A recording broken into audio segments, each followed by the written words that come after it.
Aujourd'hui on se retrouve pour une nouvelle vidéo de dénonciation de censure. La chaîne BFM TV a censuré des informations sur Manuel Valls et montre bien son appartenance politique. Je vous rappelle que les médias sont censés être neutres. Certaines personnes me disent Zeus, tu parles mais tu montres rien. Alors voici les infos que j'ai pu récupérer. J'ai tout regroupé sous forme de lettres que j'ai envoyées à mes confrères. Ah oui, une source anonyme m'a permis d'accéder à ces dossiers. Quand Drahi défait la toile de Pénélope, tous ceux qui reçoivent cette chaîne gratuite, la première de France, nous a-t-il rappelé chaque fois qu'on allume la TV, peuvent se rendre compte du soutien massif de BFM TV à Emmanuel Macron. On a l'habitude de voir les mêmes informations passer en boucle sur cette chaîne, donc on n'est pas complètement surpris du procédé. Mais à ce point tout de même, la chaîne n'en a pas démordu ces 3 derniers jours, comme si plus rien d'autre ne se passait en France que l'affaire Fillon. Quand on y regarde de près, on est en droit de se poser quand même quelques questions sur la machine médiatique qui a décidé, lourdement, d'installer hier le jeune Macron dans le fauteuil du sauveur de la République et de tout faire aujourd'hui pour le positionner à la sortie du premier tour derrière Marine de telle sorte qu'au second tour le fameux mur de verre le propulse sur la première marche. Les fins observateurs se souviennent de cette information passée inaperçue début octobre 2016. Patrick Drahi, homme d'affaires sulfureux, surendetté et très influent, pèse de tout son poids dans la campagne du jeune Macron et délègue auprès de lui l'un de ses meilleurs colonels, Bernard Mourad. Mais qui est donc ce Bernard? Auparavant directeur général de Morgan Stanley à Paris, Bernard Mourad s'est fait connaître pour avoir épelé Patrick Drahi sur ses deals dans les télécoms, notamment le rachat de SFR, en 2014. Durant sa carrière de banquier d'affaires, il s'était également construit une solide réputation dans le secteur des médias en conseillant l'américain Hearst dans le rachat des magazines internationaux de Lagardère.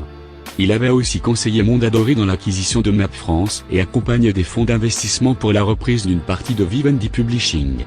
En 2014, l'histoire du rachat de SFR par Drahi mérite qu'on s'y arrête de près. Lorsque Drahi présente sa candidature au rachat, il entre en concurrence avec Bouygues. Montebourg est alors ministre de l'économie et s'oppose à la candidature de Drahi, numéricable à une holding au Luxembourg. Son entreprise est cotée à la bourse d'Amsterdam, sa participation personnelle est à Guernesey dans un paradis fiscal de Sa Majesté la Reine d'Angleterre, et lui-même est résident suisse. Il va falloir que M. Drahi rapatrie l'ensemble de ses possessions, biens, à Paris, en France. Nous avons des questions fiscales à lui poser, disait à l'époque Montebourg. Nous sommes alors en mars 2014. À la rentrée 2014, Montebourg est viré du gouvernement. Et puis Macron lui succède. Et puis BFM TV nous apprend que Macron vient d'autoriser discrètement le rachat de SFR par Drahi. Le 28 octobre 2014, le ministre de l'économie a discrètement donné son feu vert à l'opération.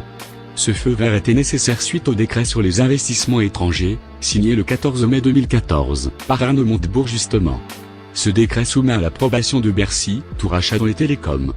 Après avoir racheté SFR en 2014, Drahi a acheté en 2015 Nextradio, propriétaire de BFM TV. L'ensemble, appelé Altice Media, est fusionné par Mourad avec SFR en 2016. Il comporte d'autres titres bien connus comme l'Express qui, lui non plus, ne ménage ni son temps ni sa peine pour donner une bonne image de Macron. Bernard Mourad, le patron d'Altis Media Group, a donc abandonné ses fonctions auprès de Drahi pour rejoindre l'équipe de campagne d'Emmanuel Macron comme conseiller spécial. Son arrivée a permis de structurer le mouvement En Marche, lancé en avril 2016 par Emmanuel Macron, pour le transformer en véritable parti politique. Bernard Mourad a été plus spécifiquement en charge des questions et relations avec les sphères économiques. Cet ancien banquier d'affaires devrait également apporter une aide précieuse, grâce à ses réseaux, dans la recherche de financement pour la campagne présidentielle. Macron est aujourd'hui bien placé pour expliquer qu'il est contre le système et qu'il veut rompre avec lui. Amis en nom?